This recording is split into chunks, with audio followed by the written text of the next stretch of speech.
This is huge. Donald Trump is in talks with the crypto industry to find a crypto policy director for the White House. It would be the first of its kind. And Bitcoin hit $95,000 today. What's next? And the Solana Phantom Wallet has moved up in the app rankings, signaling more bull market vibes. Let's get into it.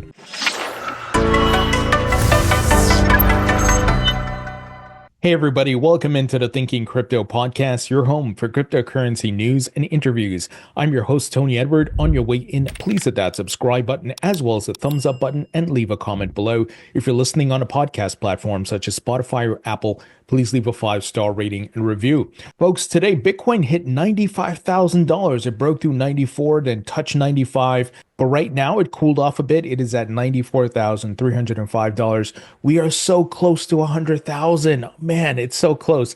But we know it's going to happen. And I have a thesis that Bitcoin whales want to push Bitcoin to 100K by Thanksgiving, so that Thanksgiving dinner will be about Bitcoin and crypto, and that will kick off a lot of retail FOMO, guys. I think that's the plan, but I'm sure many of you agree with me that whales who play the markets are going to look to do that. But it is so close, guys, so close. We have crossed the price point of where this thing, the next trajectory is 100, right? It's not like we're back down at 80K and it's like, oh, we'll see if Bitcoin gets to 100K by December. No, we are so close, and we've passed the significant price point of 91,500. So 100,000 is incoming, guys. It's so close. And one of the things we continue to see is Tether continues to mint USDT like crazy. Today, they minted another billion USDT. Over the past 4 to 5 days, they've minted 4 billion in USDT. Circle has minted a few hundred million of USDC. So why is this important? That's liquidity. That stablecoin liquidity will go into the market, Bitcoin and altcoins. So expect the pump to continue. We look at charts, we look at the macro, we look at the fundamentals, we look at the stablecoin supply. We want to look at the market from all angles to make sure we understand what's happening, folks. Now, another signal of the bull market vibes and retail returning, crypto wallet Phantom outranks WhatsApp and Instagram among the top free iPhone apps. That's a signal, folks. If you are outranking WhatsApp and Instagram, you're getting a lot of downloads. So Phantom is, of course, the Solana wallet. There's a lot of memes on Solana, so that means a lot of retail people are getting involved and they're downloading this app. So very, very bullish. And remember, we are the early adopters. We are on the side of smart money. We bought the dips. We bought the bear market bottom. We dollar cost average in, and we're looking to sell the euphoric blow off top to make significant gains. We don't come with the herd into the dumb money crowd. We are the contrarians, which is a minority group of people who are financially educated buying dips, buying the bottoms and so forth, right, guys? So very, very exciting what's coming next. Now, here's the big news of the day. Donald Trump's team is considering creating the first ever White House crypto role. This is being reported by Bloomberg. Here is some of the details. I can't give you everything because Bloomberg wants you to pay, which is annoying. So the president-elect's team is vetting candidates for the job. Crypto industry executives spoke with Trump this week. I reported to you guys that Trump is meeting with Coinbase CEO Brian Armstrong. So he's talking to different people in the industry to pick the right candidates. That's so bullish, guys. And we know he's going to put a pro-crypto SEC chair. And there's even talks of Brian Brooks being the head of the Treasury Secretary. And we know Brian absolutely understands crypto. So Trump's team is vetting candidates to serve in such a role. The people said if created, it would be the first ever crypto-specific White House job and would underscore the influence the nascent industry stands to wield in the incoming administration. It's unclear whether there will be a senior White House staff position or a crypto czar. So we don't have all the details, but we know this thing is in motion and nothing's stopping this train, folks. Trump is pro-crypto. The Congress that's coming in is the most pro-crypto ever. And we got some legislation that is about to make its way through the Senate. The bull market's heating up. Bitcoin strategic reserve bill is on the table. So many great things are here, guys. Gary Gensler is going to be kicked out. So I'm excited. This is so bullish. I mean, we are seeing just incredibly bullish news coming out every day. Now, Charles Hoskinson has been going around meeting with different stakeholders in DC. If you recall, he told us about this in a live stream just last week, that he would be going to DC, meeting with the Trump administration and different folks to talk to them about crypto. So he added some context to this news. He said, with respect to the idea of a crypto czar at the White House, I feel the role needs to be filled with someone who's neutral, works with all the protocols, and has a deep understanding of why crypto is special, as well as that the United States government under Biden has done wrong. There is only one candidate that I think stands out in our industry for this role, and that's Brian Armstrong. Wow. The CEO of Coinbase. He says Coinbase has grown into one of the pillars of crypto and has had to endure the unfair tactics of a government committed to regulation through enforcement.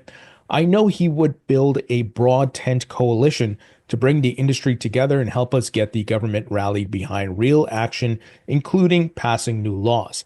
For my part, having worked with the legislative branch in Wyoming to get 31 crypto laws passed, I'm focusing a ton of my efforts on the House and the Senate to help facilitate the legislative effort that will forever remove the abuses of the current federal government and open the floodgates for the legacy world to enter crypto. Now he continues, it's a very long thread, so I don't want to read everything for you guys, but that's the gist of what he's saying. He even posted some photos of him with some representatives in Washington, D.C. As you can see here, he posted, he had dinner with Senator Tim Scott, who we know is pro crypto. He knows about it. He's been talking about it. And he's, of course, going to be one of the top folks in the Senate. And that's very bullish for crypto. So, guys, things are moving in the right direction. I love what I'm seeing. Also, Charles has been doing a good job meeting with different protocols and companies like Ripple and others, looking to help build bridges with Cardano. So I appreciate what Charles is doing here. Really, really great stuff.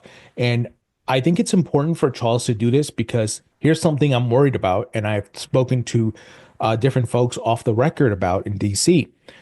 We don't want a Bitcoin maxi to be taking some of these roles. That would be very bad for the entire market. If you get a Bitcoin, hardcore Bitcoin maxi in there, you know what they're going to do, right, folks? So I'm glad Charles is doing this. I'm glad the folks at Ripple are meeting with Trump and much more and other industry leaders, Brian Armstrong of Coinbase, because they see the full market. They understand the need for different blockchains and Web3 and how all that works.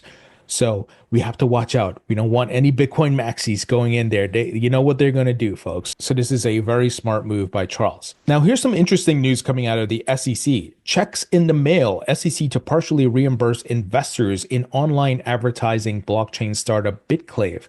I've never heard of Bitclave, but essentially they did an ICO back in 2017. They raised over $25 million, and the SEC is distributing millions of dollars, I think around 12 million to folks who invested in it.